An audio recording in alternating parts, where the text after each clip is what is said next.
Flan. A dessert from Mexico. Serves 4. You will need 6 ingredients.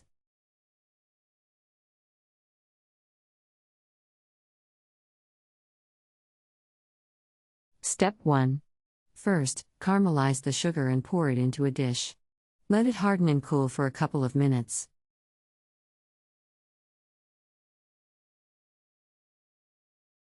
Step 2. Mix all of the other ingredients in a blender.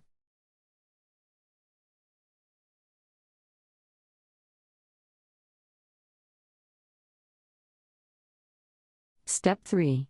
Pour the blender mixture over the caramel.